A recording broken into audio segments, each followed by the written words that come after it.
हैं यहाँ पे सेशन।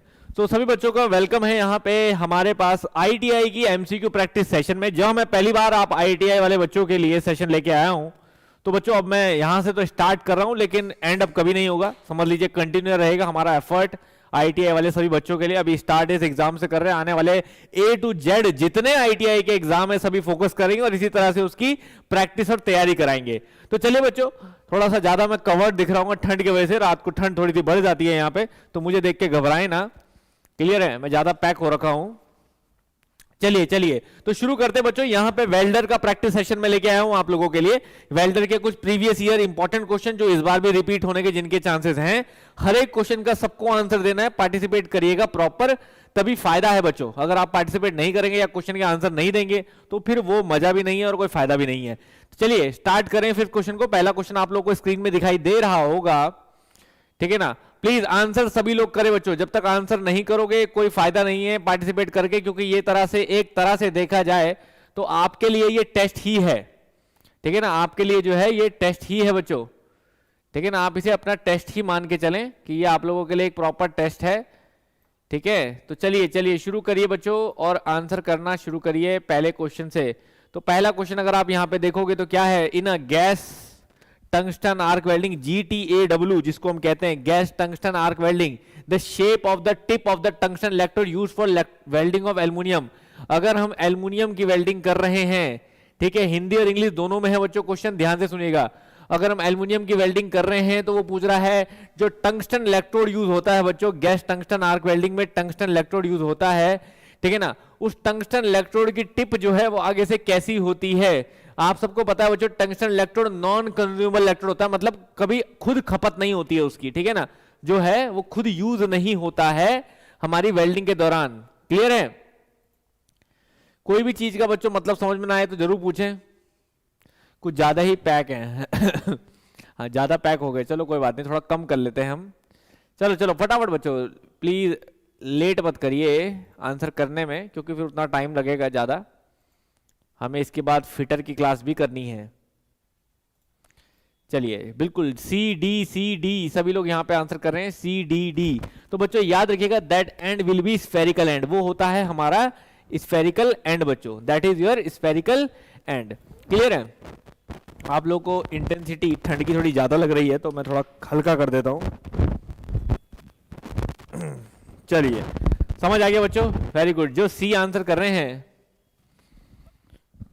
वो थोड़ा ध्यान रखें, दैट इज एंगुलर। ये एंगुलर एंड मेरे बनाने पे मत समझिए बच्चों, ये एंगुलर एंड मेरे बनाने पे मत समझिए, that is a spherical end, that is a spherical end. तो D will be the correct answer, D रहेगा इसका करेक्ट आंसर।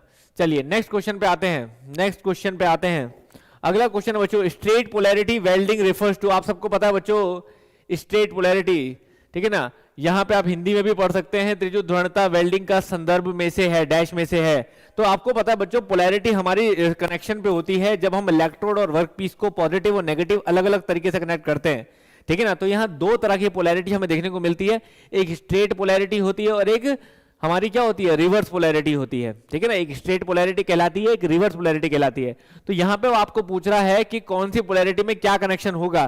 तो याद रखिए बच्चों, जब इलेक्ट्रोड को, देखो दो चीज है, एक आपका इलेक्ट्रोड है, ठीक है ना, एक आपका इलेक्ट्रोड है और एक आपका वर्कपीस है बच्चों, एक आपका वर्कपीस है, समझ रहे हैं।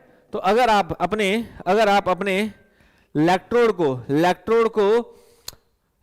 को नेगेटिव से और वर्कपीस को पॉजिटिव से कनेक्ट करोगे बच्चों, याद रखिए इलेक्ट्रोड को नेगेटिव से वर्कपीस को पॉजिटिव से कनेक्ट करोगे तो वो कहलाएगा आपका क्या, that is called straight polarity. बिल्कुल सही, ए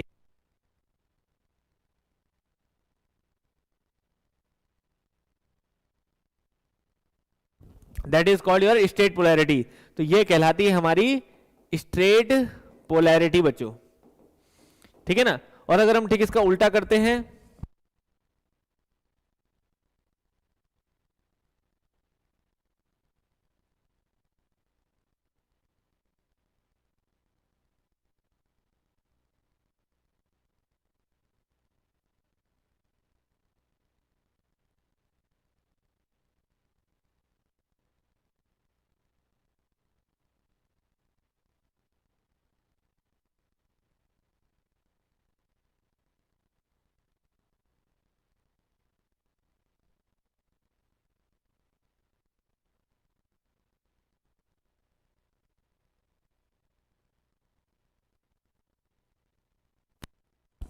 क्लियर है बच्चों? ठीक है ना? तो याद रखिए बच्चों, इसके हमारे कई फायदे कई नुकसान होते हैं। ठीक है, इलेक्ट्रोड कहां ज्यादा आपका कंज्यूम होगा, देखो जहां हीट ज्यादा जनरेट होगी वहां आपका कंज्यूम ज्यादा होगा। जैसे अगर हमारी वर्क पीस पे हीट ज्यादा जनरेट हो रही है बच्चों, तो याद रखिए वर्क पीस पे पेनिट्रेशन भी ज्यादा होगा, मतलब जो अंदर घुसेगा, मतलब जो मेल्ट होगा वो ज्यादा होगा, डिपोजिशन रेट ज्यादा होगा, है ना? तो इस तरह की चीजें जो है इनमें डिफरेंस बिटवीन बहुत अच्छे से याद रखिएगा। तो ना रिवर्स और स्ट्रेट पोलैरिटी के बीच में डिफरेंस बिटवीन बहुत अच्छे से याद रखिएगा बच्चों। मैंने कई बार पढ़ा भी रखा है वैसे और लेक्चरों में भी, वेल्डिंग के लेक्चर में, तो वो डिफरेंस बिटवीन याद रखिएगा, किसमें डिपोजिशन रेट हाई होता है, किसमें डिपोजिशन रेट कम होता है। ठीक है ना? क्लियर है? तो ये दोनों कनेक्शन आपको ध्यान रखने हैं, रिवर्स भी और स्ट्रेट भी। नेक्स्ट क्वेश्चन फटाफट। Brass is gas welded using, brass को अगर हमें बच्चों गैस वेल्डिंग करना है तो कौन सी टाइप की फ्लेम यूज करेंगे? We know that there are 3 types of flame, oxidizing flame, reducing flame और न्यूट्रल फ्लेम, है ना? एक होती है हमारी ऑक्सीडाइजिंग फ्लेम बच्चों, प्लीज बच्चों, ऑक्सीडाइजिंग फ्लेम, रिड्यूसिंग फ्लेम, और एक होती है हमारी दैट इज न्यूट्रल फ्लेम। अब आप सबको पता है बच्चों, ऑक्सीडाइजिंग में क्या होता है, जो ऑक्सीजन की मात्रा जो है वो ज्यादा रहती है। ठीक है, रिड्यूसिंग में जहां C2H2 मतलब हमारा एसिटाइलिन की मात्रा जो है वो ज्यादा रहती है, जहां एसिटाइलिन की मात्रा ज्यादा रहती है वो हमारा रिड्यूसिंग फ्लेम कहलाता है। और न्यूट्रल वहां पे जहां पे हमारी दोनों की मात्रा जो है वो बराबर रहती है वो हमारा न्यूट्रल फ्लेम कहलाता है। तो अगर हम ब्रास की बात करें बच्चों, तो यहां पे पूछ रहा है हमारा ब्रास जो है वो किस तरह की फ्लेम के लिए सुटेबल है बच्चों। तो याद रखिएगा ब्रास हमारा ऑक्सीडाइजिंग फ्लेम। क्यों? इसका कारण बहुत आसानी से आप याद रख सकते हो। कैसे? आप ऐसे याद रख लो कि ऑक्सीडाइजिंग फ्लेम अगर मैंने किसी फेरस मटेरियल को दी, आयरन वाले मटेरियल को दी, तो उसका ऑक्साइड बन जाएगा, है ना? उसमें ऑक्साइड फॉर्मेशन हो जाएगी। तो ऐसे में उसको ऑक्सीडाइजिंग फ्लेम नहीं दी जाएगी, ये याद रखो। तो उसको नहीं दी जाएगी तो किसको दी जाएगी? जो नॉन फेरस होंगे। नॉन फेरस कौन से? जैसे ब्रास, समझ रहे ना? तो जो नॉन फेरस होंगे उनको ऑक्सीडाइजिंग फ्लेम जो है वो दी जाएगी। समझ में आई बच्चों बात? क्लियर है? प्लीज बच्चों सब जगह शेयर करो बच्चों। अगर अब तुम 30 बच्चे ही मात्र अटेंड करोगे सेशन तो फिर कंटिन्यू कैसे करेंगे? क्लियर है ना? क्योंकि ये समझ लीजिए, आप इतना समझ लीजिए, मैं भी अपनी सुबह से मैं ये 5वीं क्लास ले रहा हूँ। ठीक है, सुबह से मैं भी 5वीं क्लास ले रहा हूँ और 5वीं क्लास के साथ साथ चीजें अरेंज भी कर रहे हैं, देख भी रहे हैं, सब मटेरियल डल रहे हैं, टेस्ट बन रहे हैं। तो 5वीं क्लास लेने की पीछे मोटिवेशन यही है ना कि आप सभी लोग इसको यूटिलाइज करें। क्लियर है? चलिए नेक्स्ट क्वेश्चन पे आते हैं बच्चों। In arc welding penetration is minimum for, अब देखो बच्चों मैंने बोला था आपको आर्क वेल्डिंग में पेनिट्रेशन मिनिमम किसके लिए होगा? अब देखो मैंने आपको बताया था इलेक्ट्रोड पॉजिटिव होगा तब, इलेक्ट्रोड नेगेटिव होगा तब, डीसी के साथ या एसी के साथ या नन ऑफ द अबव। अब आपको पूछ रहा है यहां पे, बताइए कि आपका आर्क वेल्डिंग में पेनिट्रेशन कम किसके साथ होगा? तो मैंने आपको क्या बोला बच्चों? पेनिट्रेशन कम बोल रहा है। पेनिट्रेशन ज्यादा कब होगा? जब इलेक्ट्रोड आपका पॉजिटिव होगा। और कम कब होगा? नहीं, जब वर्कपीस आपका पॉजिटिव होगा पेनिट्रेशन ज्यादा होगा। जब इलेक्ट्रोड पॉजिटिव होगा पेनिट्रेशन मिनिमम होगा। समझ में आई बात? क्लियर है?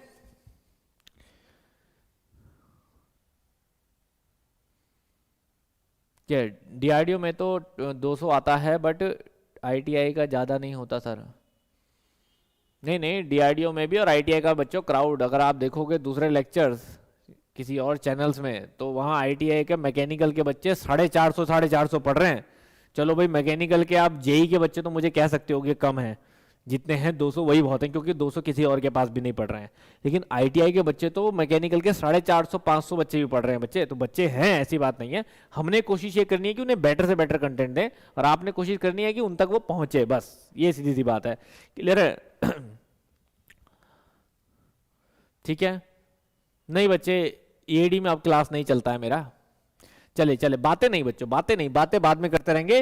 तो याद रखिए बच्चों, जैसे मैंने आपको बताया था कि इलेक्ट्रोड पॉजिटिव है अगर,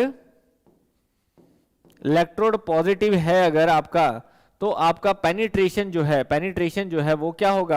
आपका इलेक्ट्रोड पॉजिटिव है तो मिनिमम होगा, मिनिमम पेनिट्रेशन होगा। पेनिट्रेशन मतलब होता है, क्या लिखा है? पेनिट्रेशन मतलब भेदन, भेदन। ठीक है ना? पेनिट्रेशन मतलब भेदन। क्लियर है? मतलब अंदर पूरा घुस जाना। ठीक है ना? उतना ज्यादा गहराई तक वो घुस पाएगा। और इलेक्ट्रोड अगर आपका नेगेटिव है तो फिर समझ लीजिए मैक्सिमम पेनिट्रेशन होगा, मैक्सिमम पेनिट्रेशन। क्यों? क्योंकि तब वर्कपीस आपका पॉजिटिव होता है, वर्कपीस आपका पॉजिटिव होता है तो पेनिट्रेशन मैक्सिमम होता है। तो यहां पे वो मिनिमम पूछ रहा है तो इलेक्ट्रोड इज पॉजिटिव, इलेक्ट्रोड जब पॉजिटिव होगा। क्लियर है? Very good very good very good. चलिए चलिए, अब आईटीआई में आपको दिखता रहूंगा बच्चे, में टेंशन ना लें। अब आईटीआई मिलके ही हमने सॉल्व करना है आईटीआई को भी। जैसे हमने जेई को सुपर 8 बनाया, वैसे ही आईटीआई को बनाना है। 2-3 महीने का टारगेट है हमारा। चलो अगला क्वेश्चन का आंसर करें बच्चों। Molten flux which solidifies over the weld in manual metal arc welding is. तो बच्चों मॉल्टन फ्लक्स, ठीक है ना, विच सॉलिडिफाइज ओवर ही weld in manual arc welding. देखो हम कोई मैनुअल आर्क वेल्डिंग करते हैं, मैनुअल मतलब खुद से जो अपने हाथों से आर्क वेल्डिंग कर रहे हैं, किसी मशीन सिस्टम से नहीं। तो जब हम मैनुअल आर्क वेल्डिंग कर रहे हैं बच्चों, तो जो वेल्ड हो रहा है उसके ऊपर जो है हमारा जो वेल्ड हो रहा है, उसके ऊपर क्या हो रहा है, ये मॉल्टन फ्लक्स जमा हो रहा है, सॉलिडिफाई हो रहा है फ्लक्स, ठीक है ना। फ्लक्स आप लोग जानते हैं, तो अगर इसको हिंदी में ही बोलोगे तो हस्तचालित धातु आर्क, ठीक है। थोड़ी सी लैंग्वेज वैसी रहती है गूगल वाली। वेल्डिंग में वेल्ड धातु पर पिघला फ्लक्स, तो फ्लक्स को फ्लक्स ही बोला जा रहा है बच्चों। जो ठोस बन जाता है वो डैश कहलाता है। उसे क्या बोलते हैं बच्चों, उसे स्लैग बोलते हैं, ठीक है ना। फ्लक्स याद रखिए बच्चों, फ्लक्स जो होती है वो कोटिंग होती है, इलेक्ट्रोड के ऊपर जो कोटिंग लगी होती है दैट इज कॉल्ड फ्लक्स। उस कोटिंग को फ्लक्स बोलते हैं। तो इसलिए इसको बोला भी जाता है flux coated electrode, FCE, flux coated electrode. Electrode के ऊपर जो कोटिंग लगी होती है, और याद रखिए जिस पे कोटिंग नहीं लगी होती है उसे बेयर इलेक्ट्रोड बोलते हैं। बेयर मतलब नंगा, कोटिंग नहीं है उसके ऊपर, ठीक है ना, बिना कोटिंग का इलेक्ट्रोड। तो यहां पे कोटिंग लगी होती है, फ्लक्स कोटेड इलेक्ट्रोड कहलाता है बच्चों ये। और जब ये मेल्ट होके उसके ऊपर जमा होता है, इसको स्लैग कहते हैं, इसको स्लैग कहते हैं। आपको याद होगा जब ये स्लैग जो है वेल्डिंग के अंदर घुस जाता है कई बार, तो उसे एक डिफेक्ट भी कहते हैं। क्या बोलते हैं उसे, स्लैग इंक्लूजन, उसे डिफेक्ट भी कहा जाता है, स्लैग इंक्लूजन। क्लियर है बच्चे? Very good very good. Sandeep ji ने बहुत सारी अपनी पासपोर्ट साइज फोटो भेजी हैं। चलो next question. Which one of the following joining method results in the fusion of parent metal? Which one of the, अच्छा पीछे वाला क्वेश्चन का आंसर तो हो गया ना, स्लैग, ठीक है। Next question, Which one of the following joining method result in the fusion of the parent metal? निम्नलिखित में से कौन सा जोड़ने का तरीका परिणाम मूल धातु के संगलन में होता है? तो बच्चों सबको पता है, अब पेरेंट मेटल के साथ जोड़ना है तो वेल्डिंग से और क्या करेंगे, मतलब ये तो खैर क्वेश्चन बिल्कुल बेसिक और सिंपल क्वेश्चन हो गया। समझ में आई बच्चों बात? क्लियर है? ठीक है, समझ में आई बच्चों बात? ठीक है, एक्सप्लेन ज्यादा नहीं करेंगे भाई, टेंशन ना लें। मुझे पता नहीं है ना आईटीआई वाले बच्चे क्या लेवल लेके बैठे हैं, क्योंकि अपने पढ़ाई में बच्चे अभी है नहीं, तो मुझे नहीं पता अभी 3 महीने में कितना लेवल है तुम लोगों का, ताकि मैं क्वेश्चन को उतना एक्सप्लेन ना करूं। The arc length in submerged arc welding process controlled by, ठीक है, the arc length in submerged arc welding process controlled by. तो बच्चों सबमर्ज्ड आर्क वेल्डिंग में SAW वेल्डिंग जो होती है हमारी, उसमें आपकी आर्क लेंथ जो है वो किससे कंट्रोल होती है बच्चों? वेरी इंपॉर्टेंट क्वेश्चन, किससे कंट्रोल होती है? वेल्डिंग स्पीड से, वेल्डिंग वोल्टेज से, वेल्डिंग करंट से, या इलेक्ट्रोड वायर एक्सटेंशन से? जल्दी बताएं। हिंदी में पढ़ते रहें बच्चों साथ साथ, अगर कुछ दिक्कत हो रही है आपको समझने में, क्योंकि बहुत सारे कोर्स हिंदी में ही रहते हैं आईटीआई के प्रॉपर, तो आप जो है वो हिंदी में पढ़ते रहें। इलेक्ट्रोड वायर विस्तार, वेल्डन धारा, वेल्डन वोल्ट और वेल्डन गति। बताएं वेल्डिंग की स्पीड, जल्दी जल्दी जल्दी जल्दी। बी। वेरी गुड, सब लोग आंसर करें बच्चों, और प्रॉपर आंसर करें। वेरी गुड, और शेयर भी करते रहे सब जगह, तभी जुड़ेंगे बच्चे। तो यहाँ पे सबको पता है बच्चों, द आर्क लेंथ हमारी मेनली किससे होगी? That is very good. जो भी बी आंसर करे बिल्कुल सही है बच्चों, वोल्टेज, दैट इज वोल्टेज, ठीक है ना। वो होगी कंट्रोल आपकी किससे? वोल्टेज से कंट्रोल होगी बच्चों आपकी। नेक्स्ट क्वेश्चन, फटाफट चलिए, बहुत सारे क्वेश्चन कराने हैं बच्चों। The presence of which of the following gases has the harmful effect of leading to cracking of a weldment. अब देखो बोल रहा है द प्रेजेंस ऑफ विच, किसकी presence of which of the following gases has the harmful effect of leading to cracking of weldment। Hindi में भी पढ़ लेते, क्या बोल रहा है? निम्नलिखित गैसों में से किसकी उपस्थिति वेल्डमेंट में हानिकारक प्रभाव डालता है जिससे वेल्डमेंट पे दरार पड़ जाता है? मतलब इनमें से कौन सी गैस ऐसी है जिससे वेल्डिंग में क्रैक आ सकता है, जिसकी प्रेजेंस से वेल्डिंग में क्रैक आ सकता है? तो बच्चों ऑक्सीजन, हाइड्रोजन, नाइट्रोजन, आर्गन। जल्दी बताए। आर्गन तो देखो शील्डिंग गैस है। आर्गन तो क्या है बच्चों? आर्गन शील्डिंग गैस है। आर्गन तो वेल्डिंग को प्रोटेक्ट करती है, ठीक है ना। तो सीधा सीधा है कि उससे तो कुछ नहीं होने वाला है ना। तो यहाँ पे किसकी प्रेजेंस जो है क्रैक प्रोड्यूस करेगी, हाइड्रोजन की ऑक्सीजन। देखो इसका कोई मतलब नहीं है क्योंकि ये तो है भी नहीं ना, वेपर हो सकता है। देखो एनवायरमेंट में या तो एनवायरमेंट से हाइड्रोजन मिल सकता है या एनवायरमेंट से ऑक्सीजन मिल सकता है ना। ठीक है, हाइड्रोजन या ऑक्सीजन एनवायरमेंट से मिल सकता है। तो याद रखिए, और ये हम देते हैं, तो ये तो देते हैं हम प्रोटेक्शन के लिए, इससे तो हम बचाते हैं। ठीक है, लेकिन ऑक्सीजन और हाइड्रोजन में से बताइए क्या आंसर आएगा जल्दी। B B B B B B again, very good, B B B, that is called hydrogen. Very good, सही आंसर बच्चों, हाइड्रोजन। याद रखिएगा, इंपॉर्टेंट क्वेश्चन है ये भी, hydrogen. Next question, after welding process the residual flux must be removed from the metal surface immediately, otherwise the presence of residual flux will promote। वो कह रहा है वेल्डिंग के बाद जो फ्लक्स, अभी हमने क्या बोला, फ्लक्स जम जाता है ना उसके ऊपर, तो जो फ्लक्स जमा है उसको इमीडिएटली रिमूव करते हैं हम चीजल से, तोड़ तोड़ के रिमूव करते हैं। क्यों रिमूव करते हैं? अगर उसे रहने दिया जाएगा थोड़ी देर तक तो क्या होगा, ये वो पूछ रहा है।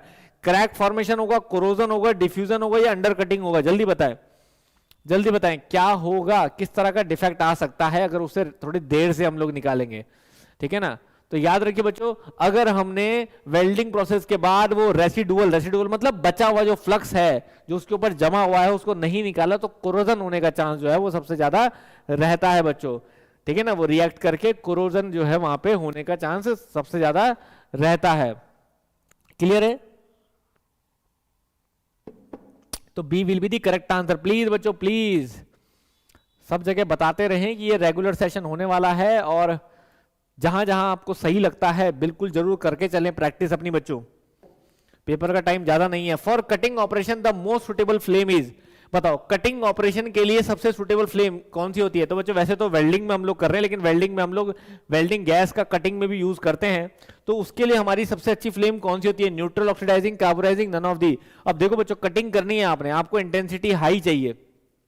ठीक है ना, तो आपके लिए कौन सी गैस जो है वो सबसे सुटेबल गैस होगी यहाँ पे, ये आपको वो पूछ रहा है। जल्दी बताएं, जल्दी बताएं, ऑक्सीडाइजिंग, न्यूट्रल, कौन सी फ्लेम यहाँ पे सबसे बेस्ट रहेगी आपकी इसके लिए?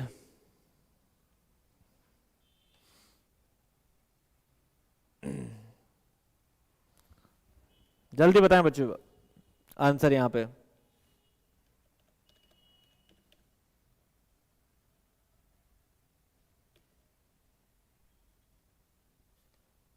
सुटेबल फ्लेम पूछ रहा है बच्चों, कटिंग ऑपरेशन के लिए सुटेबल फ्लेम, बिल्कुल सही यहां पे ऑक्सीडाइजिंग फ्लेम, ऑक्सीडाइजिंग फ्लेम। ठीक है ना, oxidizing flame. Very good, very good, सही आंसर दिया जिसने भी दिया। Next question, which of the following is an example of non fusion welding? आप सबको पता है बच्चों, fusion welding, non fusion welding, हम लोग क्लासिफिकेशन आप लोगों ने पढ़ा होगा वेल्डिंग का बहुत अच्छे से।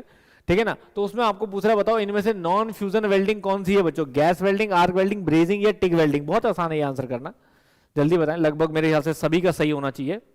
बताएं इनमें से कौन सी वेल्डिंग जो है बच्चों नॉन फ्यूजन वेल्डिंग है? जल्दी आंसर करें।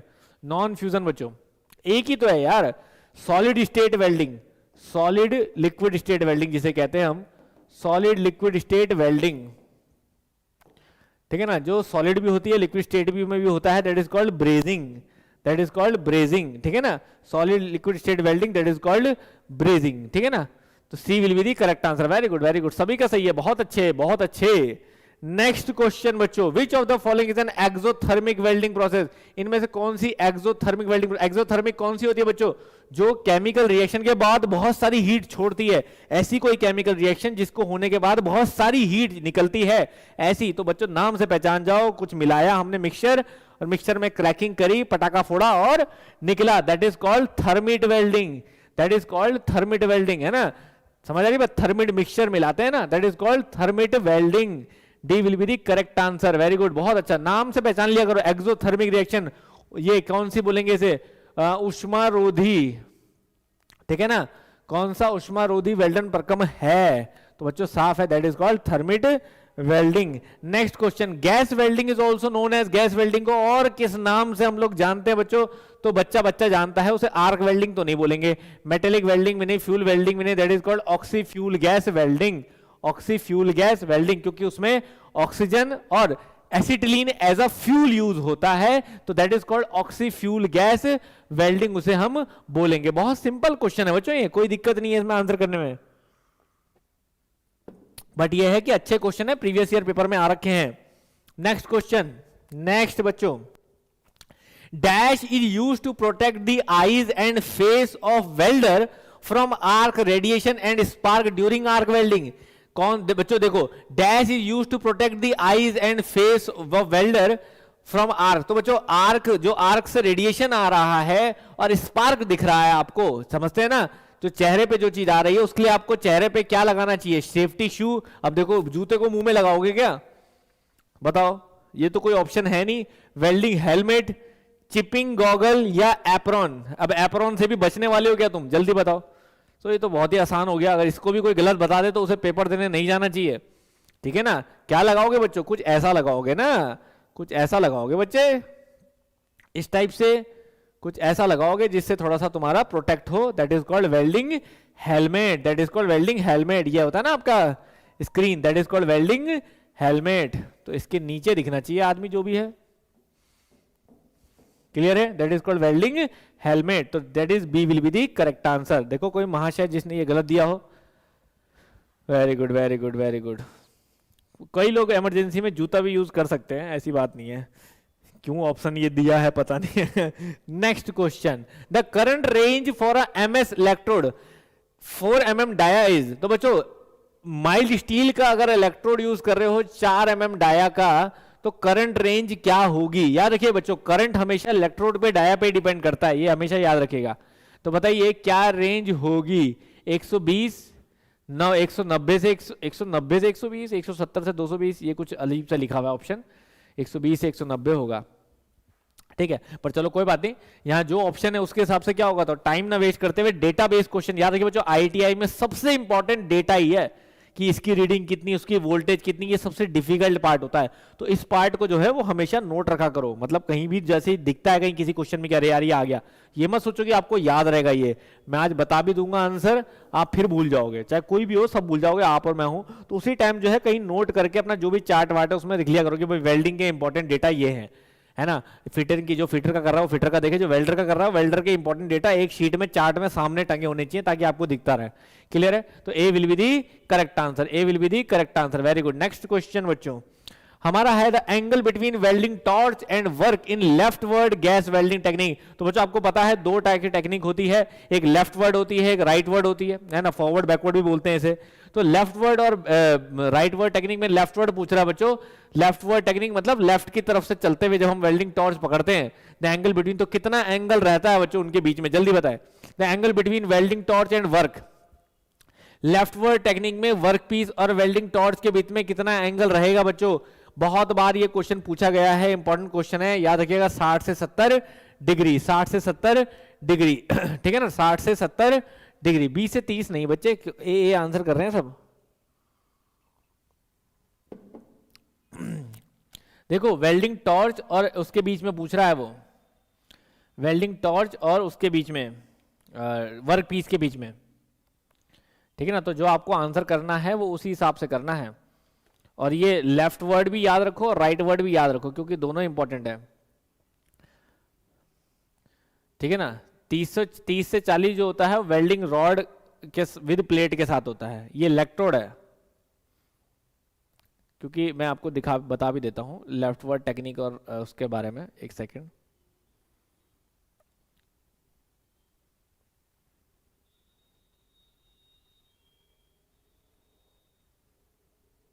देखो यहाँ पे याद रखो इंक्लिनेशन ऑफ आपका जो 30 से 40 वाला ऑप्शन दिया हुआ है, यहाँ पे 30 से 40 वाला ऑप्शन नहीं दिया हुआ ना। एक सेकंड बच्चों, एक चीज़ देख लीजिएगा यहाँ पे, क्योंकि दोनों में कंफ्यूजन हो जाता है कई बार, और ये बहुत कॉमन सा है, और कई जगह पे अगर आप देखोगे भी इसे तो बहुत जगह पे इसके आंसर गलत भी दिए हुए हैं, ठीक है ना, इसके आंसर गलत भी दिए हुए हैं, तो थोड़ा सा ध्यान रखिएगा इस चीज़ को, बहुत जगह गलत दिए हुए हैं इसके आंसर, ठीक है ना। तो याद रखिए जब आप लेफ्ट वेल्डिंग टेक्निक यूज करते हैं, जिसको हम लेफ्ट वर्ड टेक्निक को हम 4 हेड वेल्डिंग भी बोलते हैं, 4 हैंड वेल्डिंग, ठीक है ना, 4 हेड इसे ही बोलते हैं बच्चों, और राइट वर्ड को हम बैक हैंड टेक्निक भी बोलते हैं, बैक हैंड वेल्डिंग, ठीक है। तो जब हम लेफ्ट हैंड टेक्निक की बात करते हैं बच्चों, तो inclination of the welding rod with plate, ठीक है, inclination of the welding rod with plate होता है, ये मैं लिख देता हूं, ये वेल्डिंग टॉर्च और वर्क पीस के बीच में बोल रहा है, तो लगभग इसमें 60 to 70 डिग्री होता है हमारा जो ब्लो पाइप होता है ना उसके साथ, ठीक है ना, जो ब्लो पाइप होता है, inclination of the blow pipe with plate, वो होता है 60 से 70 डिग्री।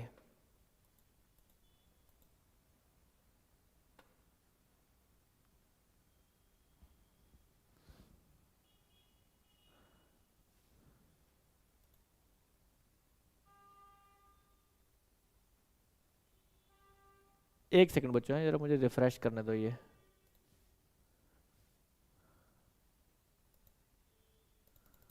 एक सेकंड, मेरा स्क्रीन 30 सेकंड का टाइम दो बच्चों, मैं थोड़ा सा इसको रिफ्रेश मारा है स्ट्रीम को।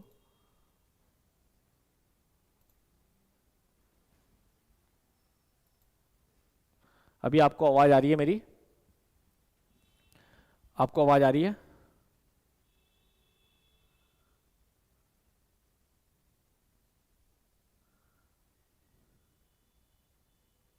चलिए,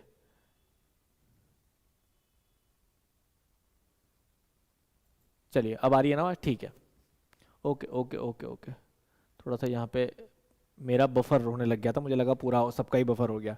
ठीक है, तो याद रखिए बच्चों, राइट हैंड टेक्निक की बात करेंगे तब हम 30 से 40 की बात करेंगे, ठीक है। पर ये याद रखिएगा बच्चों, लेफ्ट हैंड टेक्निक और राइट हैंड टेक्निक, सर ने वैसे पढ़ाई होगी आप लोगों को ये भी, क्योंकि हमने पहले भी पढ़ी है। ये दोनों टेक्निक के दो चीज जरूर पढ़ लीजिएगा, एक तो इनके पोजीशन के साथ एंगल, जो गैस वेल्डिंग है हमारी उसके साथ टॉर्च और वर्कपीस के साथ एंगल दोनों के, ठीक है ना।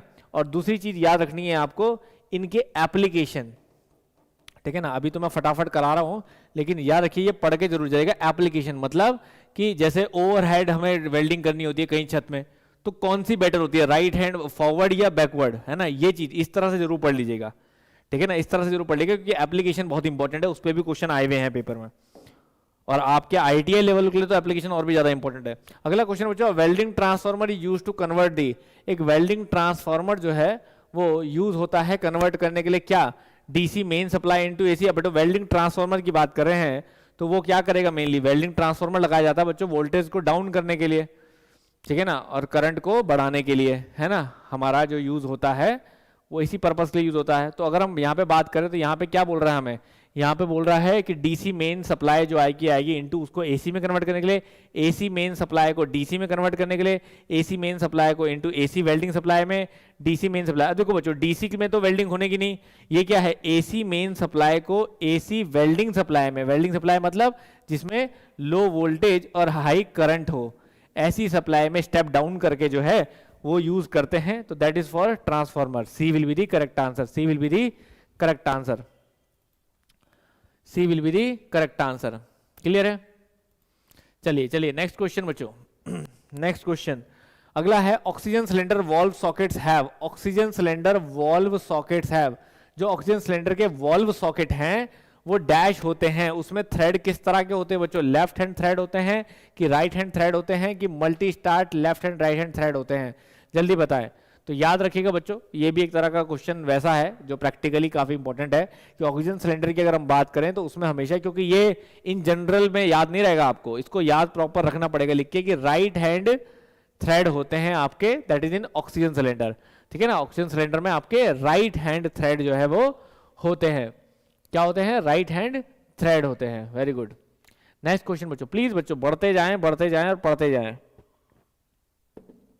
Next question, which rays are produce during welding, welding के दौरान कौन सी रे प्रोड्यूस होती है। वेरी इंपॉर्टेंट क्वेश्चन बच्चों, ये सब क्वेश्चन तो बच्चों जेई के लिए भी काफी इंपॉर्टेंट है, अगर कोई सेशन गलती से कर भी ले रहा है इसको, ठीक है ना। तो बताओ यहाँ पे पूछ रहा है आपसे, which a rays are produce during welding, welding के दौरान कौन सी रेज प्रोड्यूस होती है बच्चों। तो we all know that gamma ray, microwave ray, x ray या अल्ट्रा। तो बच्चों ये तो कोई मतलब ही नहीं है, मतलब ना बेफिजूल, अल्ट्रावायलेट रेज, अल्ट्रावायलेट रेज। तो याद रखिएगा D will be the correct answer, D will be the correct answer.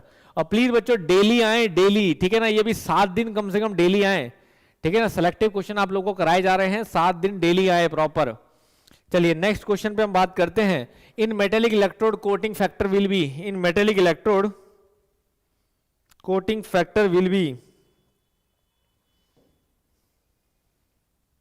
ठीक है। मेटेलिक इलेक्ट्रोड में कोटिंग फैक्टर क्या होता है बच्चों, याद रखिएगा कोटिंग फैक्टर की अगर हम बात करते हैं, मैंने अभी जैसे आपको बताया था इलेक्ट्रोड में, तो that is coating dia upon root dia upon coat dia. देखो ना, कोई इलेक्ट्रोड है, ये इलेक्ट्रोड का डाया है और ये है इसकी कोटिंग डाया, तो एक तरह से ये वाला हो गया, बड़ा वाला बाहर जो है वो कोटिंग डाया है, ये इलेक्ट्रोड डाया है। तो यहाँ पे आपको root dia to coating dia बोल रहा है, coating dia root dia, coating और रूट डाया में रिलेशनशिप आपको पूछ रहा है क्या होगा, मल्टीप्लाई होगा कि क्या होगा। ये इतना खुश कौन है भाई, क्वेश्चन करने से इतना खुश कौन है? बिल्कुल अमित चक्रवर्ती जी, हम आपको अच्छे से पहचानते हैं।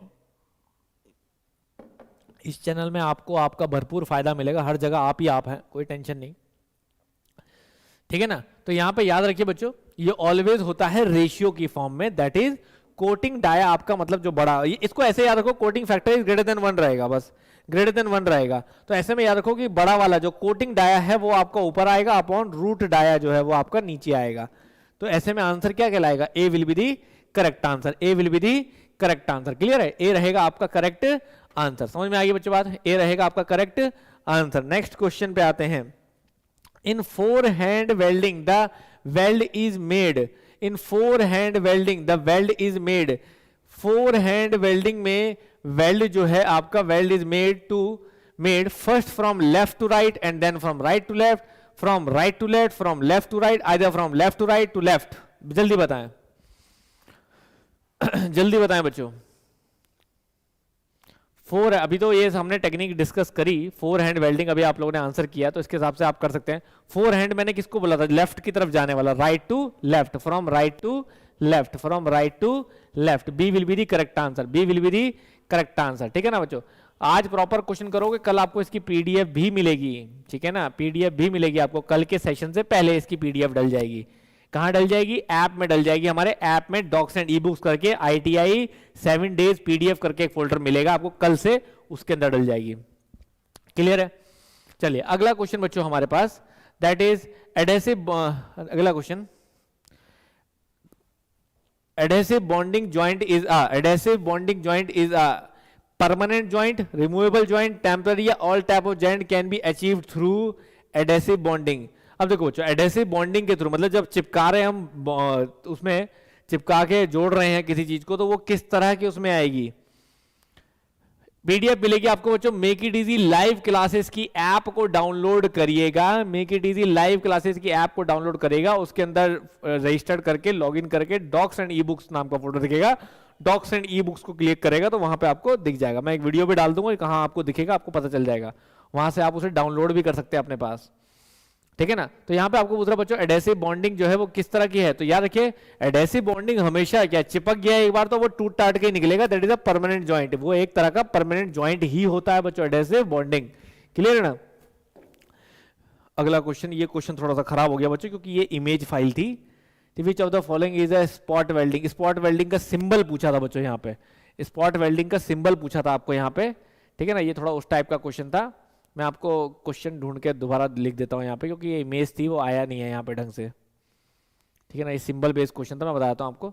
स्पॉट वेल्डिंग का सिंबल पूछा था बच्चों यहाँ पे आपको कि स्पॉट वेल्डिंग का सिंबल कौन सा है, इसमें से ये था, एक ये था, ठीक है, एक आपका ये था और एक आपका ये था।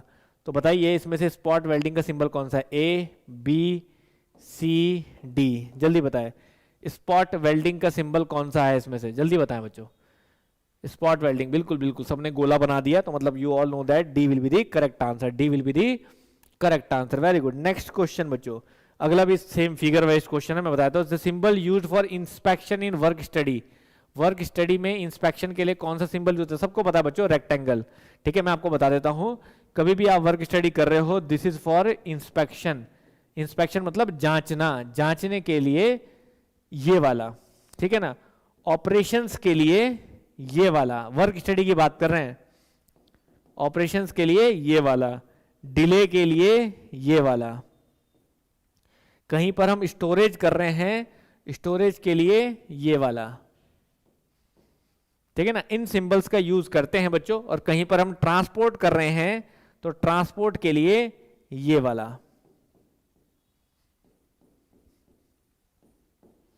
ट्रांसपोर्ट के लिए ये वाला सिंबल जो है वो यूज होगा। क्लियर है? तो ये कुछ इंडस्ट्रियल सिंबल्स होते हैं हमारे, जो हमारे यूज किए जाते हैं। नेक्स्ट क्वेश्चन बच्चों, अगला क्वेश्चन है rivets are commonly used in, rivets commonly कहाँ यूज किए जाते हैं बच्चों? रिविट्स सबको पता है, रिविट्स ज्वाइंट बनाते हैं हम लोग, तो रिविट्स का प्रयोग आमतौर पर किया जाता है कहाँ? शिप बिल्डिंग में, जहाज के निर्माण में, बॉडीज ऑफ एरोप्लेन में, ब्रिजेस में, या ऑल ऑफ द। तो मेरे हिसाब से ऑल ऑफ द अबव है बच्चों, सभी जगह जो है वो रिविट्स का यूज देखने को मिलता है, चाहे वो शिप बिल्डिंग हो, ठीक है ना, चाहे वो शिप बिल्डिंग हो।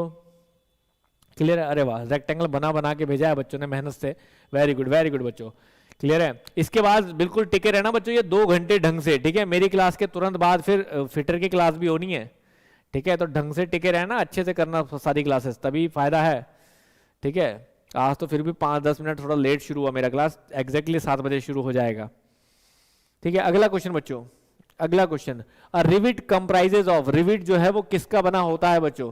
रिविट, एक रिविट शामिल है, शामिल, वो तो हिंदी वैसी वाली लिखी रहती है बिल्कुल गूगल वाली, तो बच्चों आप सबको पता है इस तरह रिविट जो है, रिविट का हेड होता है, ये शैंक होता है, ठीक है ना, और ये निचला हिस्सा इसका टेल होता है, ठीक है ना, इस तरह का कोई रिविट होता है बच्चों। तो रिविट शामिल है, rivet comprises of a head, a cylindrical body of shank, a slightly taper tail, या ऑल ऑफ द अबव। तो बच्चों सभी कुछ है, एक हेड भी है, सिलेंड्रिकल शैंक भी है और टेल भी है, ठीक है ना, तो सब कुछ है, तो मतलब all of the above will be the correct answer, ठीक है ना, समझ आई बात? All of the above will be the correct answer. Clear है?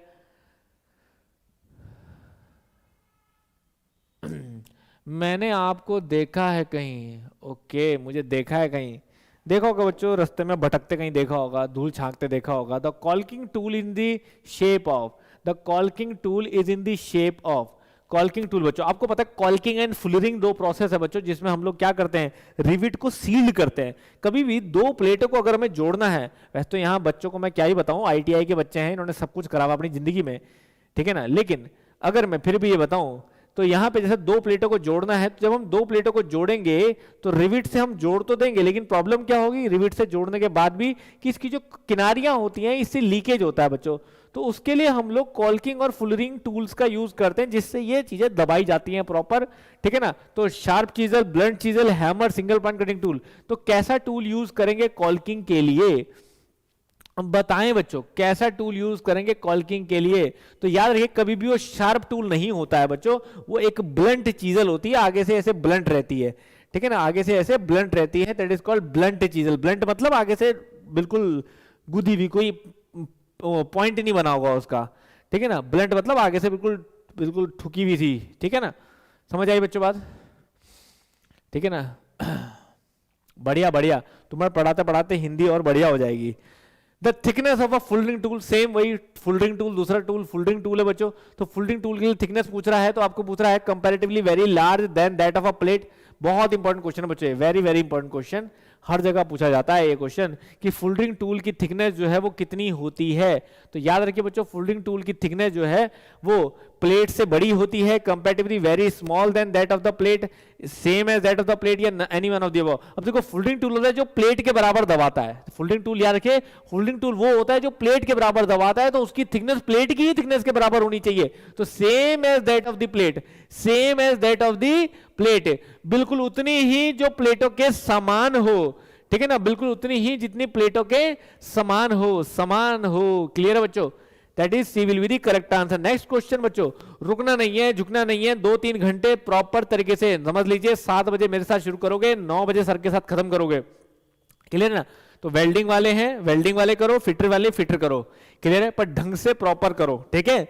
चलिए, जो इस चैनल पे नए आए हैं वो सब्सक्राइब कर लो बच्चों, अगले 7 दिन जो है वो पूरी आपकी तैयारी कराई जा रही है प्रैक्टिस से, ठीक है ना, ढंग से प्रैक्टिस कराई जाएगी, और 7वें 8वें दिन मतलब इस शनिवार तक अगर आपने प्रॉपर प्रैक्टिस कर ली, शनिवार को आप लोगों के लिए 4-5 घंटे के पूरे प्रैक्टिस सेशन होंगे, कम से कम 300-400 क्वेश्चन लेके आएंगे, ठीक है, जिससे आपका क्वेश्चन डेफिनेटली फंसेगा। तो वो तभी आप कर पाओगे जब यहां रेगुलर रहोगे। तो 6 दिन रेगुलर रहो, शनिवार रविवार आप लोगों के साथ बढ़िया सी मैराथन जैसी क्लास करेंगे, मैराथन ना बोल के बस समझ लो एक अच्छी क्लास करेंगे, जहां मैं sir, Jamal sir, 3 faculty proper आपके पूरे फिटर और वेल्डर की प्रॉपर क्लास करवाएंगे, एक दिन फिटर एक दिन वेल्डर, बड़ी बड़ी क्लास जिसमें सारा क्वेश्चन रिवाइज एक साथ हो जाएगा, ठीक है। चलिए, तो most commonly used form of the rivet, तो बच्चों सबसे common used form of the rivet क्या है बताओ? यहां पे याद रखिए बच्चों, रिविट के सारे टाइप याद रखिएगा, रिविट के अलग अलग टाइप के हेड होते हैं, तो उन अलग अलग टाइप के हेड के हिसाब से ही, ठीक है ना, अलग अलग टाइप के हेड के हिसाब से ही जो है रिविट आपको देखने को मिलता है, ठीक है ना। तो याद रखिए यहाँ पे जितने भी टाइप दिखे हैं उसके हिसाब से मोस्ट कॉमनली आपने रिविट कौन सा देखा है, तो ऑब्वियस ही बात है बच्चों, मोस्ट कॉमन आपने कौन सा देखा होगा, ये देखा होगा ना ऐसा करके स्फेरिकल एंड इस टाइप से, ये मोस्ट कॉमन है बच्चों।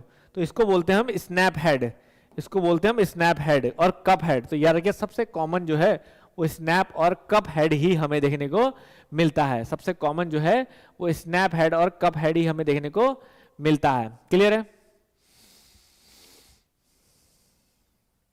बिल्कुल बिल्कुल अमित जी, उसके बाद जेई का करेंगे बच्चे, करेंगे करेंगे। अब हम मेहनत कर रहे हो तो तुम तो करोगे ही करोगे ना, तुमने नहीं करनी है तो फिर बताओ फायदा क्या है। अगला क्वेश्चन बच्चों, the relationship between between the diameter of a rivet and the thickness of the plate. Rivet के डाया और प्लेट के थिकनेस के बीच में क्या रिलेशनशिप है बच्चों?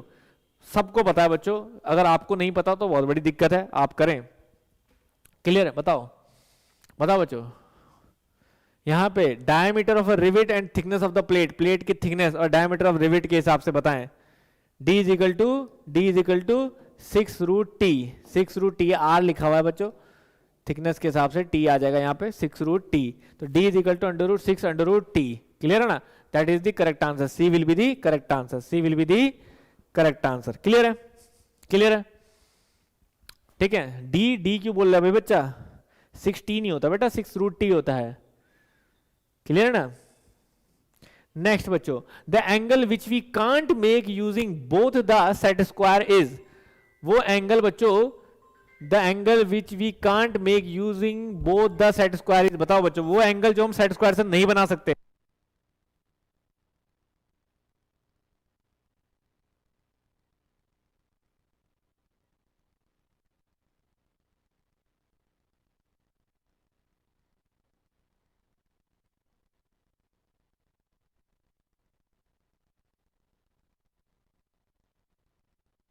पे the angle which we can't make using both the set square, दोनों सेट स्क्वायर का यूज करके जो एंगल हम नहीं बना सकते वो क्या होगा? जल्दी बताओ बच्चों, जल्दी बताओ, जो नहीं बना सकते क्या होगा?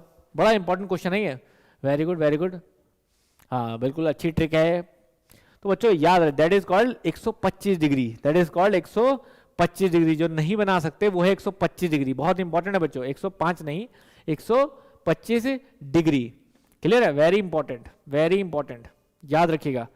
ये क्वेश्चन जो है अभी रिसेंट भी पेपर में देखा गया है, ठीक है ना। ज्योमेट्रिकल इंस्ट्रूमेंट बेस्ड क्वेश्चन बच्चों हमेशा बड़ा इंपॉर्टेंट होता है, तो हमेशा याद रखिए, इसके आने के चांसेस भी बहुत ज़्यादा हैं, ठीक है ना। और इसमें अगर आगे हम लोग करेंगे तो कई अलग अलग तरह के क्वेश्चन भी करेंगे, क्योंकि इस पे क्वेश्चन एक वो भी पूछा गया है एक बार, एक क्वेश्चन अभी रिसेंट पेपर में देखा था मैंने, वो पूछ रहा था the angle which we can't, ऐसा ही कुछ था, कांट बी ड्रॉन यूजिंग, हाँ ओनली वन, दो सेट स्क्वायर में से कोई एक सेट स्क्वायर से कौन सा एंगल नहीं बनाया जा सकता? जैसे 75 डिग्री, सिंपल ऑप्शन ऐसे दिए थे उसमें, 40 60 75, ठीक है 30 के आसपास, तो उसमें दैट इज कॉल्ड 70। तो याद रखिए बच्चों, हमारे पास पहले सेट स्क्वायर से हमेशा ध्यान रखिए, सेट स्क्वायर में हमेशा सेट स्क्वायर 1 होता है, एक सेट स्क्वायर 2 होता है। तो सेट स्क्वायर 1 से हमेशा क्या क्या एंगल बना सकते हो बच्चों? अगर आप एक सेट स्क्वायर यूज कर रहे हो तो 90 डिग्री 45 डिग्री, है ना, 90 डिग्री 45 डिग्री आप बना सकते हो, ठीक है ना। और तीसरा भी एंगल क्या होता है उसमें? 45 डिग्री होता है। सेट स्क्वायर जानते हैं 3 एंगल हो गए ना उसमें, तो 45 डिग्री और 90 डिग्री, एक ये हो गया, ठीक है। और दूसरा होता है हमारा सेट स्क्वायर जिसमें क्या होता है 90 डिग्री 60 डिग्री और 30 डिग्री, ठीक है। तो अब इन दोनों के जोड़ से आप कौन कौन से एंगल बना सकते हो और कौन से नहीं बना सकते, वो है 125 डिग्री, ठीक है ना। समझ में आई बच्चों बात? क्लियर है? ये क्लास बच्चों 7 बजे आपका क्लास स्टार्ट होता है, ठीक है। वेल्डर वाले जो हैं वो 7 बजे इस क्लास को स्टार्ट करें, फिटर वाले जो हैं वो 8 बजे क्लास को स्टार्ट करें। क्लियर है? चलिए अगला क्वेश्चन बच्चों हमारे पास, the cardboard scales are available in a set of dash scales, the cardboard scales are available in a set of dash scales. Cardboard scale बच्चों 6 10 8 12, बहुत इंपॉर्टेंट क्वेश्चन, जल्दी बताएं, जल्दी बताएं, जल्दी, देर ना करें प्लीज बच्चों। सेशन से फायदा हो रहा है तो सेशन को लाइक करें, ठीक है ना। वेरी गुड अभिषेक, वेरी गुड अभिषेक, मुझे थोड़ा सा अच्छा बच्चा साउंड हो रहा है, ठीक है ना। आज कुछ आईटीआई के बच्चों को मैं देख रहा हूँ ना स्पेशली, प्लीज बच्चों आप जेई की तरह बढ़िया रिस्पांस दें, जेई की तरह हम भी आपको बढ़िया रिजल्ट देंगे, ठीक है ना। और 3 महीने का टारगेट है आईटीआई के लिए नंबर 1 चैनल बना के रहना है। नंबर 1 तो नहीं मैं बोलता रेस, लेकिन बहुत अच्छा चैनल बना के रहना, यही हमारी रेस होगी। बिल्कुल सही बच्चों, जिन्होंने भी आंसर 8 किया है बिल्कुल सही किया है, 8 will be the correct answer. Next question बच्चों, the areas of the 2 subsequent sizes of drawing sheet are in the ratio. बताओ बच्चों 2 सब्सिक्वेंट साइजेस का रेशियो क्या होगा ड्राइंग शीट का, आर इन द रेशियो, क्या रेशियो में होती है बच्चों, जल्दी बताएं, जल्दी बताएं क्या रेशियो में होती है आपकी ड्राइंग शीट।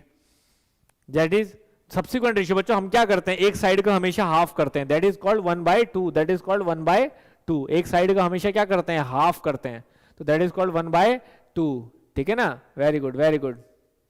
प्लीज बच्चों चैनल को सब्सक्राइब करके रखें, जो चैनल पे नए हैं वो चैनल को सब्सक्राइब जरूर कर दें, और हमारे टेलीग्राम लिंक को ज्वाइन कर लें जो ऊपर पिन करा हुआ है, ठीक है ना। वहां पे आईटीआई के टेलीग्राम चैनल भी होंगे, उनको भी ज्वाइन कर लें, ठीक है, ताकि आपको पीडीएफ कंटेंट सब कुछ मिलता रहे आईटीआई का। अब ये समझ लीजिए मेक इट इजी आईटीआई पे फुल अपना कवरेज देने वाला है जबरदस्त आने वाले 3 महीने के अंदर, ठीक है। अभी तक सर अकेले लगे थे, अब मैंने अपना टाइम टेबल इस तरह सेट कर दिया है कि उनके साथ जो है वो डबल ट्रिपल पावर हम लोग देंगे। बल्कि हमारा आज से ये तय हो गया है कि सर्दियां हैं, ज्यादा घूमना ठीक नहीं हवा में, अब यहीं ऑफिस में बैठो, यहीं सो और यहीं से क्लास लेते रहो रात को, तो हो सकता है रात क्लासेस चले अब आगे जाके।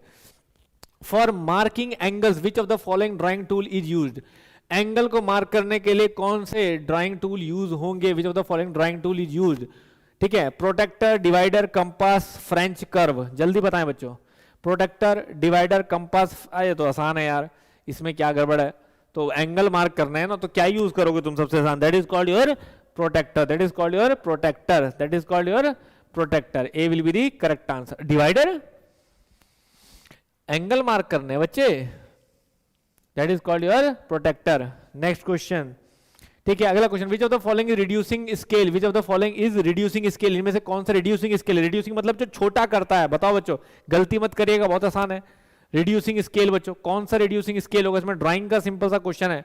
रिड्यूसिंग स्केल, अब देखो ना 10:1, 10:2, ये रिड्यूस तो नहीं कर रहा है, ये तो क्या है अपर पार्ट है, जिसका डिनोमिनेटर बड़ा होगा, देखो 10/1, ये 10/2, ये 0.5/1, ये और 2/1। अब इसमें से कौन है जिसका डिनोमिनेटर बड़ा है, देखो इसका डिनोमिनेटर बड़ा नहीं है, इसका भी बड़ा नहीं है, लेकिन इसका बड़ा है ना 0.5, इसको करूंगा तो मैं क्या हो जाएगा 1/2 हो जाएगा ना, तो दैट इज इसका बड़ा है, तो यही है हमारा रिड्यूसिंग स्केल बच्चों, यही है हमारा रिड्यूसिंग स्केल। बहुत आसान है बच्चों, अगर आप तरीके से पढ़ेंगे तो कोई समस्या यहां पे आपको नहीं आने वाली है।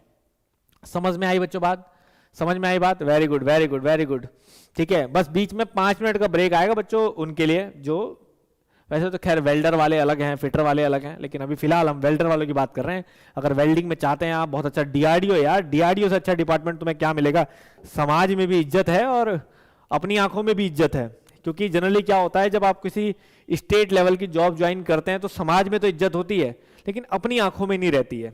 ये रियली बता रहा हूं मैं, इसके बारे में ज्यादा बोल नहीं सकता क्योंकि अलाउड नहीं है, लेकिन अपने नजरों में नहीं रहती है। क्यों? क्योंकि आपको कहीं ना कहीं लगता है कि यार बहुत ज्यादा भ्रष्टाचार यहाँ पे देखने को मिल रहा है, तो कहीं ना कहीं जो हमें सुनने में आता है, सच्चाई हमें भी नहीं पता, लेकिन जो सुनने में आता है। लेकिन जब पीएसयू और अच्छे डिपार्टमेंट में आप जाते हैं, डीआरडीओ जैसे सेंट्रल गवर्नमेंट का डिपार्टमेंट है, पीएसयू तो नहीं बोलेंगे, सेंट्रल गवर्नमेंट का डिपार्टमेंट है, तो यहां आपको समाज में तो इज्जत मिल ही रही है, लेकिन आपको खुद की आंखों में भी इज्जत है। क्योंकि हमारे स्टूडेंट गए हैं, शुरुआत में थोड़े परेशान लगे, वो हमें भी लगा कि शायद पता नहीं इतना बढ़िया डिपार्टमेंट है नहीं है, लेकिन आज बड़े खुश हैं, प्रोजेक्ट कर रहे हैं, मजा आ रहा उन्हें। तो वो देख के जब लगता है कि यार हमारा भागीदारी देख रहे हैं, वो हमारे देश की तरक्की में हमारी भागीदारी है डायरेक्ट, बिना किसी करप्शन के, तो मजा आता है उन्हें। वो एक अपने आप में जो इज्जत मिलती है ना, जब अपने आप से कि आपको सुबह सुबह अपने यूनिफॉर्म पहनने, अपना तैयार होने, ऑफिस जाने में जो गर्व महसूस हो कि मैं कुछ पार्टिसिपेट कर रहा हूं, उसका एक अलग मजा है बच्चों। उसके लिए पढ़ रहे हैं हम लोग, इसलिए नहीं पढ़ रहे हैं कि वो 4 पैसे आ जाएं। 4 पैसे तो किसी की वेल्डिंग भी करके आओगे वहां से भी आ जाएंगे, है ना। किस लिए पढ़ रहे हैं? उस इज्जत, उस रिस्पेक्ट के लिए पढ़ रहे हैं कि जीवन में जब रिटायर्ड हूं तो कुछ कह सकूं कि मैंने क्या किया है। समझ रही बात? तो उस फील के साथ यहां पे क्लासेस करो बच्चों। और अगर आपको सिर्फ चंद पैसे ही कमाने हैं कैसे भी करके, तो फिर सीधा काम करो, पढ़ाई मत करो, फिर सीधा काम करो। क्लियर है? चलिए, यहां आदमी इज्जत के लिए मेहनत कर रहा है। इन कार्बोराइजिंग फ्लेम अकर्स 3 कोन, 2 कोन, 1 कोन, 4 कोन। कार्बोराइजिंग फ्लेम जो है बच्चों, वो उसमें कितने कोन देखने को मिलते हैं? याद है ना, फ्लेम आपकी बनती है तो उसमें एक इनर कोन होता है, एक मिडल कोन होता है। ठीक है ना। तो जब हम कार्बोनाइजिंग फ्लेम की बात करते हैं तो ज्यादा कार्बन होने की वजह से, ज्यादा कार्बन होने की वजह से हमें क्या देखने को मिलता है बच्चों? जल्दी बताएं, जल्दी बताएं बिना किसी रुकावट के जल्दी बताएं बच्चों। जब हम कार्बोनाइजिंग फ्लेम की बात कर रहे हैं तो हमें क्या देखने को मिलता है कि ज्यादा कार्बन होने की वजह से एक एक्स्ट्रा फ्लेम देखने को मिलती है बच्चों, ड्यू टू हाई कार्बन। तो that is that's why it is a 3 कोन। इसलिए यहां पे हमें क्या देखने को मिलता है? 3 कोन देखने को मिलती है। एक कार्बोनाइजिंग कोन एक अलग से बनती है। समझ आ रही है बात? Very good, very good, very good. Clear है? बहुत अच्छे, बहुत अच्छे। आईटीआई में बहुत जान है बच्चों, चीजें बहुत हल्के में ली गई है। आईटीआई फाउंडेशन है इंजीनियरिंग का, समझ रहे ना। अगर आईटीआई का वर्ग कमजोर हुआ तो पूरी इंजीनियरिंग तक ऊपर का टॉप क्लास इंजीनियर भी कुछ नहीं कर पाएगा, काम इनसे ही करवाना पड़ेगा। तो आईटीआई जो है वो फुल नॉलेज और फुल मजबूती से खड़ा होना चाहिए, तब जाके लोग आईटीआई के पीछे भागेंगे कि यार किसी तरह से इसको जाने ना दिया जाए अपने यहां से, समझ रहे ना, इतनी ताकत होती है। Which substance welding there no use of flux? Which substance welding there are no use of flux? तो बच्चों किस सब्सटेंस की वेल्डिंग में फ्लक्स की जरूरत नहीं पड़ती है? जल्दी बताएं बताइए किस में फ्लक्स की जरूरत नहीं पड़ती है बच्चों? जल्दी बताएं। विच सब्सटेंस वेल्डिंग में, किस सब्सटेंस की वेल्डिंग में, सेंटेंस तो घटिया बना हुआ है लेकिन क्वेश्चन अच्छा है।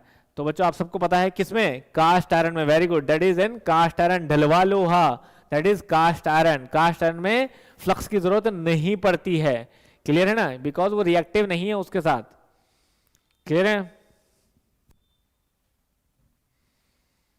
अच्छा कोई बात नहीं बच्चे, गैस वेल्डिंग नहीं कराई तो गैस वेल्डिंग आपको यहाँ पे हम सिखा देंगे। और अभी स्किल टेस्ट 2 की जब टायर 2 की तैयारी होगी तो तुम्हें खुद बुला के करवाएंगे, टेंशन ना लें। नेक्स्ट क्वेश्चन बच्चों, a welding transformer is used to change.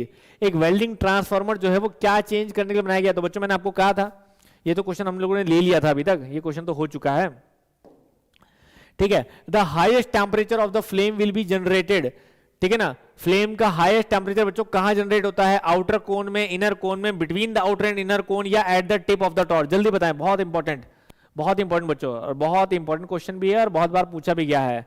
तो याद रखिएगा, हाई टेम्परेचर हमेशा क्या होगा? इनर कोन में। इनर कोन में जो है वो हमेशा हाई टेम्परेचर देखने को मिलता है। जो इनर कोन बनता है ना उसमें हमेशा हाई टेम्परेचर देखने को, आंतरिक आवरण में, इनर एनवलप जो है उसमें हमेशा हाई टेम्परेचर देखने को मिलता है बच्चों। क्लियर है? तो D will be the correct answer, D will be the correct answer. Next question बच्चों, the highest temperature of the flame will be generated at the tip, ये तो हो गया ना क्वेश्चन। Next question, in welding the transformer is used to supply. Welding में transformer क्या supply कर रहा है बच्चों?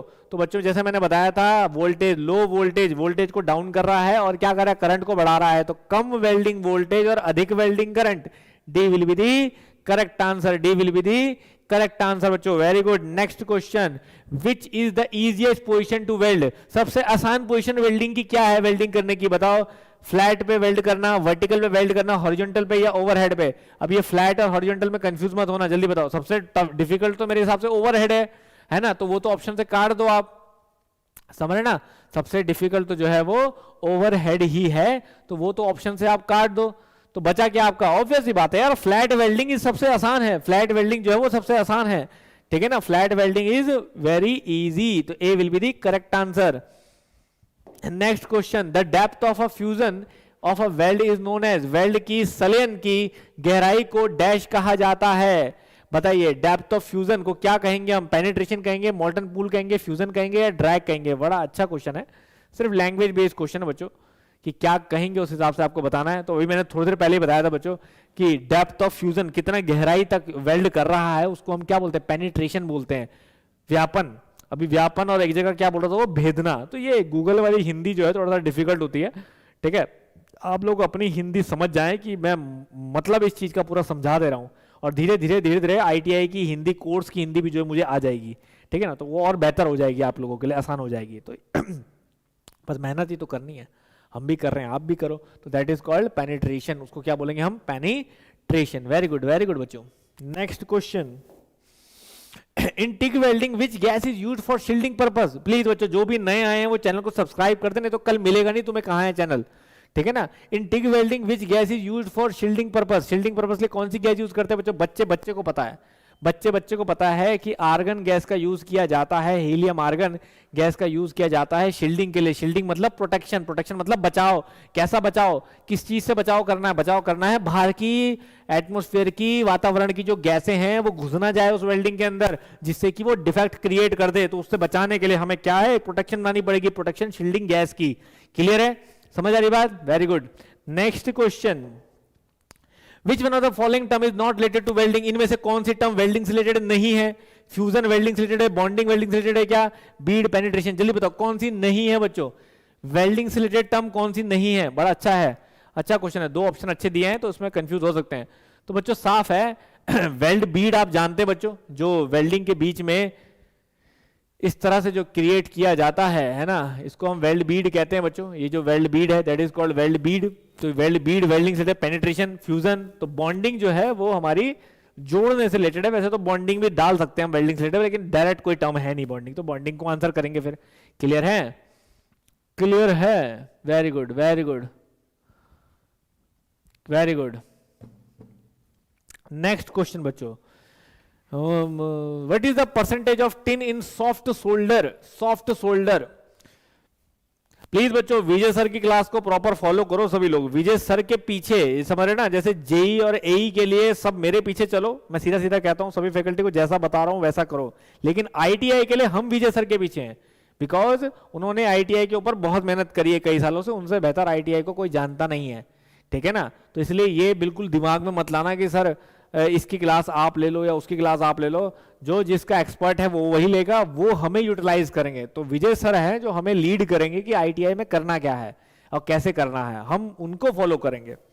क्लियर है ना। तो ये भी उन्हीं की राय थी कि वेल्डिंग का सर आप लीजिए सेशन प्रॉपर, तो ठीक है, हमने सर आंखों पर जैसा बोले वैसा करें, ठीक है ना। तो इसलिए विजय सर को आगे लीड करने दो, हम सब उनके पीछे हैं, ठीक है। और उनके हिसाब से हम लोग वेल्डिंग आईटीआई में जो है वो कीर्तिमान हासिल करेंगे। उनके आईटीआई के सोर्सेज बहुत तगड़े हैं, आईटीआई का मटेरियल उनके पास बहुत तगड़ा है, तो आईटीआई के लिए उन्होंने बहुत अच्छा टाइम दिया है, जो कि जनरली कोई देता नहीं है बीटेक एमटेक वाला आदमी। क्लियर है। तो एमटेक की नॉलेज रखने के बाद आईटीआई में फोकस करना, ये बहुत रेयर कॉम्बिनेशन है, उस चीज को समझो आप। इतना समझदार आदमी आईटीआई के लेवल पे नहीं मिलेगा, आईटीआई के लेवल पे आपको बिल्कुल आईटीआई का वही स्ट्रक्चर मिलेगा, बेसिक वाला, समझ रहे ना। चलो, what is the percentage of tin in soft solder? Soft solder में टिन का परसेंटेज क्या है बच्चों, जल्दी बताएं, वेरी इंपॉर्टेंट। टिन का परसेंटेज क्या है सॉफ्ट सोल्डर में, जल्दी बताएं। सोल्डरिंग यूज करते हैं हम लोग, तो उसमें टिन का परसेंटेज क्या होता है बच्चों? दैट इज अबाउट दिस 60% के आसपास, दैट इज 63%। इसमें जो ऑप्शन दिया उसके साथ 63%। Very good very good very good very good very good very good. Next question बच्चों, अगला क्वेश्चन है the type of current employed during an arc welding process. Arc welding में बच्चों टाइप ऑफ करंट क्या होगा हमारा आर्क वेल्डिंग में? तो बच्चों आर्क वेल्डिंग में हम एसी डीसी दोनों यूज करते हैं, है ना। ऐसा तो नहीं है कि सिर्फ एसी यूज करते हैं, लेकिन एसी डीसी दोनों यूज करते हैं। तो इसलिए याद रखिए, आइदर ऑल्टरनेटिंग और आइदर डायरेक्ट, दोनों यूज कर सकते हैं हम लोग आर्क वेल्डिंग में, ऐसा नहीं है, ठीक है ना। तो बिल्कुल सही आंसर दिया है, C will be the correct answer. बिल्कुल सही ऑप्शन दिया है, C will be the correct answer. Clear है, क्लियर है, वेरी गुड, है नहीं है। Next question, undercuts are weld defects in weldments cause due to. Undercut, undercut को यह बोल रहा है अधोरोधन, ठीक है ना, में डैश के कारण होती है वेल्ड त्रुटियां, वेल्डिंग डिफेक्ट है, ठीक है। कौन किसके वजह से होती है बच्चों? हमारा अंडरकट जो डिफेक्ट है वो वेल्डिंग में किसके वजह से होता है, जल्दी बताएं। लो वेल्डिंग करंट की वजह से, एक्सेसिव वेल्डिंग, मतलब अंडरकट तो हुआ, देखो किसी भी चीज की अति जब हो जाएगी ना तो अंडरकट होगा। जैसे गियर में अंडरकट कब होता है? जब गियर घुस जाता है अंदर, ठीक है ना, अति ज्यादा। तो यहां पे भी यह है कि कम करंट की वजह से नहीं, करंट ज्यादा हो जाए तो अंडरकट होगा। तो बच्चों सीधा है, एक्सेसिव वेल्डिंग करंट, याद रखने का तरीका भी बता रहा हूं ना साथ साथ। तो वेल्डिंग करंट जब ज्यादा हो जाएगा तो बस घुस ही जाएगा, फिर तो अंडरकट हो जाएगा। क्लियर है, ठीक है ना। तो यहां पे B will be the correct answer, B रहेगा हमारा करेक्ट आंसर, ठीक है। टाइम अप हो गया, कोई बात नहीं, 2 क्वेश्चन बचे हैं बस, 50 क्वेश्चन पूरे हो जाएंगे ना। What is the effect in the tungsten electrode tip melts and deposit in the weld metal? Poor penetration, crack, contamination in weld metal या लैक ऑफ फ्यूजन? जल्दी बताओ, what is the effect if the tungsten electrode tip melts and deposit in the weld metal? क्या effect होगा बच्चों अगर tungsten की tip जो है वो मेल्ट हो जाए और वेल्ड मेटल में जम जाए तो इफेक्ट क्या होगा, तो दैट इज कॉल्ड, तो बच्चों जैसे आंसर दिया हुआ ये साफ, कंटामिनेशन इन वेल्ड मेटल, कंटामिनेशन इन वेल्ड मेटल। वेल्ड मेटल में कंटामिनेशन मतलब क्या होता है, एक तरह से दूषित चीजें मिल जाती हैं, उसे कंटामिनेशन कहते हैं, ठीक है ना, मिश्रण हो जाना दूसरी चीज का। क्लियर है, ठीक है ना। बिल्कुल बच्चे, प्रवीण जी डेली क्लास लगती है, चैनल को सब्सक्राइब करके रखें, तभी आपको डेली क्लास यहाँ पे प्रॉपर मिल पाएगी वेल्ड की। The probable defect if cast iron is welded without pre heating is, तो बच्चों कौन सा डिफेक्ट हमें देखने को मिलता है अगर कास्ट आयरन जो है वो प्री हीट कर दिया जाए। याद रखिए कास्ट आयरन को प्री हीट मतलब पहले से उसे गर्म नहीं करते हैं कास्ट आयरन को, ठीक है ना, वो इसलिए क्योंकि ऐसे में उसमें जो है वो कार्बाइड फॉर्मेशन हो जाती है और उससे क्रैकिंग होने का डर रहता है। क्लियर है ना, तो वही वो आपसे यहां पे पूछ रहा है कि किस तरह का डिफेक्ट होने का खतरा यहां पे है, तो बच्चों साफ दिख रहा है क्रैकिंग, साफ दिख रहा है क्रैकिंग, तो इसलिए कास्ट आयरन में प्रीहीटिंग नहीं होगी।